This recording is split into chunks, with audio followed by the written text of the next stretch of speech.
Pavlina from Pavlina's Kidz Place. I'm on location in Daytona Beach at the Peabody Auditorium with Grammy Award-winning violinist and classical music superstar Joshua Bell. Hello. Hey, nice to see you. Yeah, so how are you? I'm good. Just arrived at the concert hall from Orlando where we played last night, and have a concert here in about half an hour, playing the Tchaikovsky violin concerto. And then I rush from here to catch an airplane back to New York City where I live. Nice. Okay, good. So growing up, like you went to public schools and like you were just like a normal kid. What was important to be like just a kid, and was that important to you and your family? Well, yeah. Let's see. I started playing the violin when I was 4, which a lot of kids start young, which is a great thing, and I'm so happy my parents started me on music. But they didn't expect me to become a professional, so they wanted me to be a kid, do a lot of sports. I was a competitive tennis player and played a lot of video games. I was addicted to video games in my teens. I used to sneak out the back door of the university where I was sort of sent to practice for 5 hours. I would sneak out the back door and play video games for 3 of those hours. But my parents wanted me to be a kid, but I had a kind of a little bit unusual childhood because I was really a professional violinist from the age of 14. So I was sort of balancing doing that and studying at the university at a very young age and going to high school and balancing all those things. But my parents always encouraged me to go do other things and didn't just lock me up in a practice room all day long. Yes, well, that's good then. So how many hours did you do per day as a kid, and how many hours do you practice now? Well, really it depends. Of course, juggling homework and other things, I couldn't always practice a lot. But I learned to make use of my time. Instead of, I know some kids and some people practice 8 hours a day. I would die if I did that. I mean, I just physically I don't think I could survive that. But I learned to make the most of my time and be efficient. So I would practice 1 or 2 hours a day, I think, growing up, and it's probably about the same. But there are days when I practice 4 hours or 5 just to cram in for something I have to learn quickly. So every day is a little bit different. That's good. Okay. So kids have all kinds of obstacles to deal with and overcome to succeed. What obstacles did you have as a kid, and how did you overcome them? Ooh, obstacles. Well, I have to say I was very fortunate. You hear some stories of kids that even their parents discourage them from playing music, and yet they persevere. In my case, my parents really encouraged me. So I grew up in a very sort of good environment for playing music and doing all the things I want to do. So I can't complain about having that much hardship. But of course there are times where I wanted to do other things and had to decide what to do if I go to college. And I really would have liked to have gone to a proper college. I went to college, studied music, and got a degree. But I always wanted to study physics and science, which was my great love as well. But you have to make choices. You can't do everything fully. And I know I picked the right thing. So I think the most difficult thing is that I feel like I couldn't take every path that I would have liked. But that's life. You only have one life to live, unfortunately. Yes. Okay. So how did it feel like being 14 years old and getting national attention? And how was it tough to stay grounded?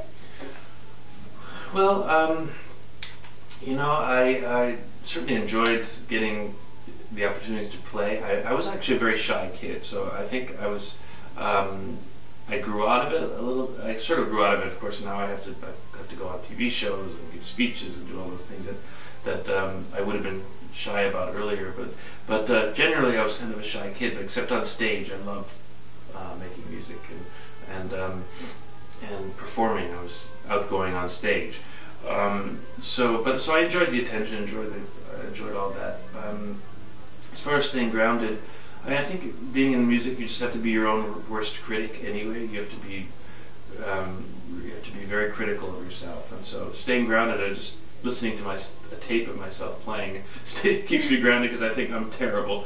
But you have to be really hard on yourself to get better. Yes, I can't really listen to a tape of myself. Like if I ever listen to an interview again, I can't like stand listening to myself. I know how you feel. It's the hardest thing to do. Yes. So the Washington Post experience was it was like amazing.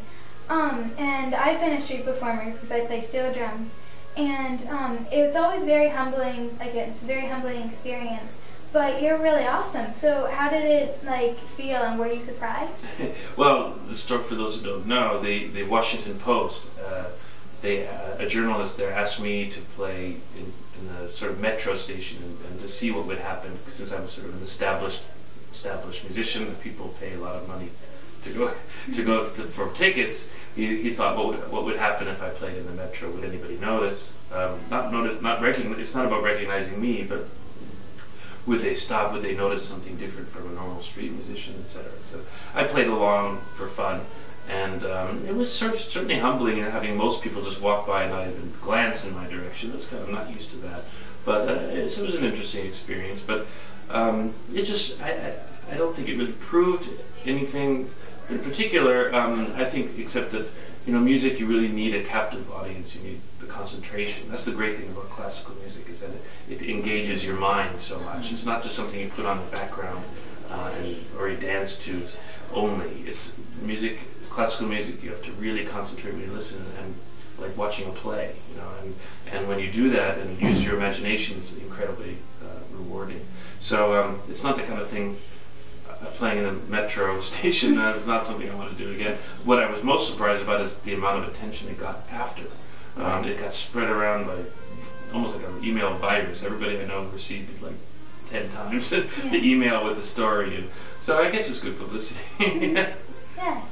Okay, so your At Home with Friends album, like how did you decide to like put on the album on like staying in Christian Chenoweth? Well, one of the fun things about what I do is I get to meet all kinds of interesting people, kind of like you do. I saw the list of people you've interviewed. It's fantastic. I also get to meet all kinds of great people. Got to play for the president. Got to doing music for film, like the Red Violin. I got to meet a lot of actors, and that's fun. But in the music world, over the years, I've met great musicians and worked with so many even outside of the classical world, like staying at Kristen Chenoweth or Regina Spektor or Josh Groban. And I invited them all on this album. I thought it'd be fun to put all these together, sort of like what I like to do in my apartment in New York. I like to have house concerts and invite friends and have all kinds of people get up and play. It's so much fun. So I did this album called At Home with Friends, and they all participated, and it was really neat. That's awesome. Okay, good. So you're known for like bringing kids into classical, like the classical music world. What's probably been like the most creative way of doing that? Oh, well, first of all, classical music, you don't need to change it at all for kids to enjoy it. I think kids are very artistic. In general, they're very open to using their imagination. That's what you need for classical music. So when people try to dumb it down, like to think so that somehow the general audience can understand it, or kids can understand it better, I think it's a mistake. You just have to introduce it to them in a way. I think one of the best ways is to shed the image, which is just unfair. The image of that classical music is all old people with long beards and white tie and tails, and it's somehow boring. I abandoned all that dress, the tails, the tuxedo thing a long time ago. So that helps. I've gone on TV shows that kids would watch, and they see, and I even go into schools and talk to kids, and when they see that I play basketball or tennis and video games, they think, oh, I guess it's not just for stuffy people, which it really isn't. It's just the image we have.